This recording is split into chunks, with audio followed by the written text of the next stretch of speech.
sensor. We are probably all very familiar with the Bambu Lab A1, A1 Mini, and the AMS Lite. They've been around for a while and have become incredibly popular. They are the budget options to the X and the P series and the AMS add-on, Cartesians in a world of Core XY printers. And in a lot of cases, the X and the P series are superior. Firstly, they're enclosed, besides the P1P, so printing of ABS and other higher temp materials is possible, and they're bigger, so you can print bigger things easier. But if you're looking for a budget printer, or you're just getting into 3D printing as a hobby and want to print mostly cosmetic things, I would recommend the A series above all other beginner printers. I mean, we have a ton of printers that are good for beginners, but for reliability and ease of use, I would recommend these above all others. And today I want to talk a little bit about why that is my opinion. Firstly, the price. The A1 Mini Combo is the most affordable multicolor option that we have in the shop. And just because that it is cheap doesn't mean that it skimps on quality and reliability and ease of use.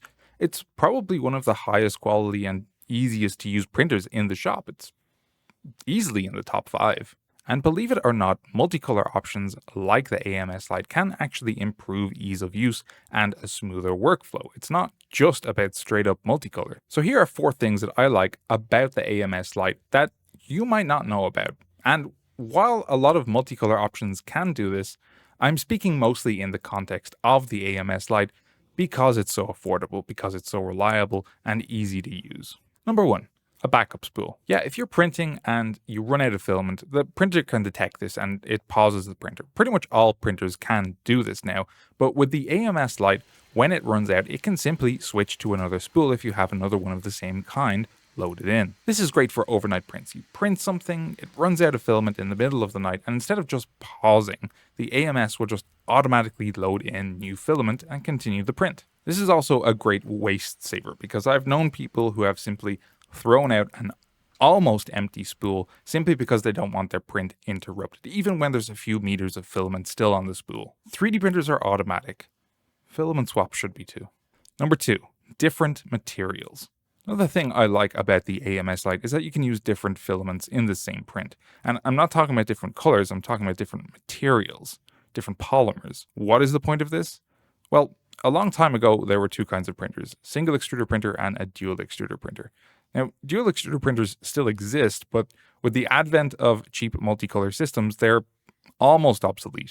The main use of having a dual extruder printer was for soluble supports. You print something out of one material, but you print the supports out of a different material that is dissolvable in a solvent.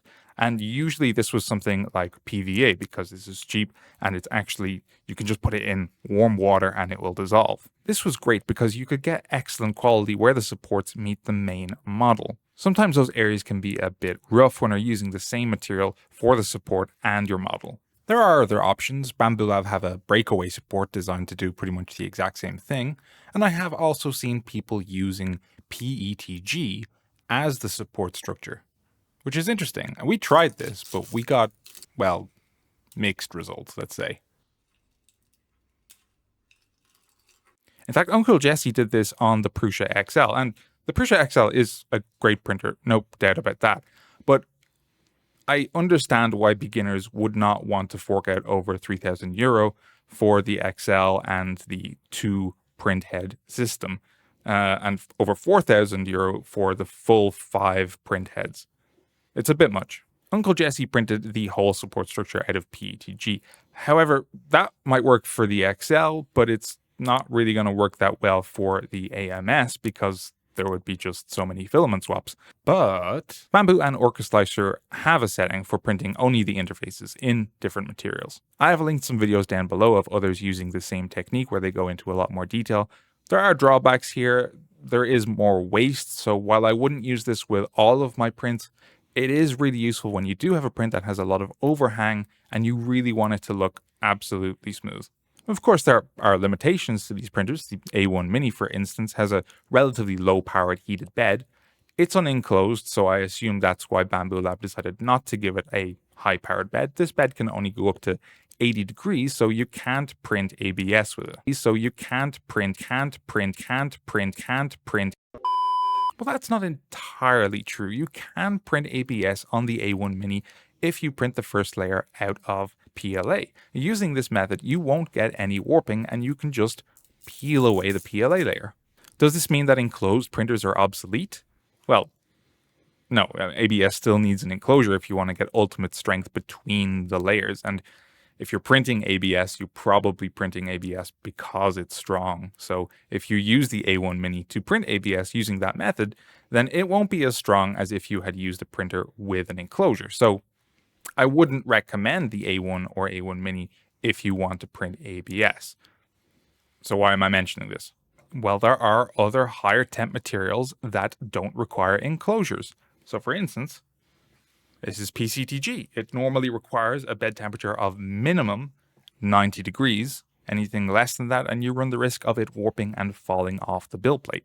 And this is a very impact-resistant material, more so than ABS in fact, so you can use the same method of printing the first layer out of PLA and the rest out of PCTG. You can even do the same with our ASA. You can do this on any printer that enables filament swaps, but I'm mentioning it here because if you have a max 80 degree heated bed, that doesn't automatically mean that you can't print high strength materials like PCTG or ASA. Back to ABS.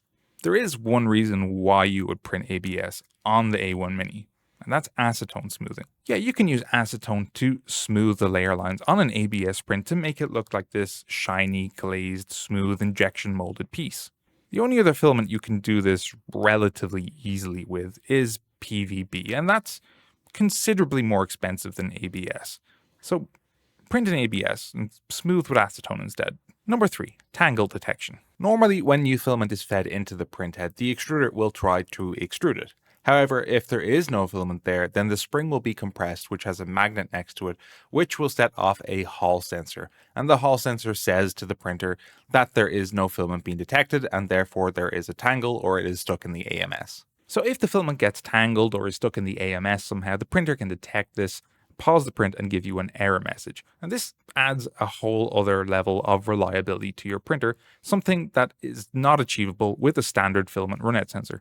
Number 4, Hue Forge. A lot of people are still not familiar with Hue Forge, so I just have to mention this here. Hue Forge is a program that allows you to change filament by layer at very low layer heights, so that the colors of each layer can blend together as the light passes through them, giving your print an incomparable level of depth. Hue Forge can be used on any printer that allows a pause and swap feature. It doesn't need automatic filament swaps, but having a multicolor unit like the AMS Lite can actually improve the workflow considerably. Let me give you an example with a standard printer. This is a standard Hue Forge print. You start it and then you realize it's late, you gotta go to bed, so you just let it go overnight.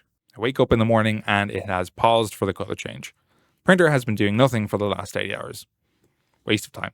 If I had an AMS or similar device, then it would automatically swap the filament and it's ready in the morning. Boom. Overnight print pauses are actually something that I talked about when introducing the swap mod. The swap mod is a system that automatically swaps build plates for the A1 Mini. It is fantastic for batch prints, but it is great for overnight jobs too because your print might stop during the night and then lay idle for the next few hours. With the swap mod, it can just load the next build plate and start the next print. No wasted time. We're also hoping that the swap mod will be available for the A1 soon. Back in the day, some people would recommend beginners to buy the Ender 3 printer because it was affordable.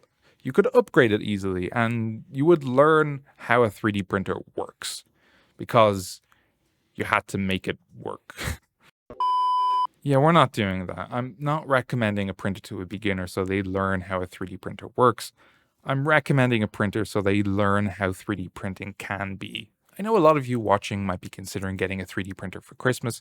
Maybe it's for yourself, or maybe it's for a loved one who's interested in getting into the hobby. But if you fit into these two categories, then I couldn't recommend these printers highly enough. However, if you want to get a 3D printer for someone who already has a 3D printer, don't just buy these. Please, please ask them what they want. They will know what they want, and you will avoid the awkward looks on Christmas morning. Thanks for tuning in, guys. If you found this video interesting, then consider liking and subscribing. And if you want to talk to me and the rest of the team, then you can do so on our Discord server. The link is down below. If you didn't know, this Saturday we are visiting Manchester for Smurf, the Sanjay Mortimer Rep Festival, where we will be checking out everything on offer. If you're in the UK, consider joining us and showing your support for the Sanjay Mortimer Foundation, a charity established to find those with neurodivergent minds as they navigate through the world of science and technology and help them find their place in education and industry. We'll be back with a video next week about our time in Manchester, so tune in for that. We'll talk to you then. Later.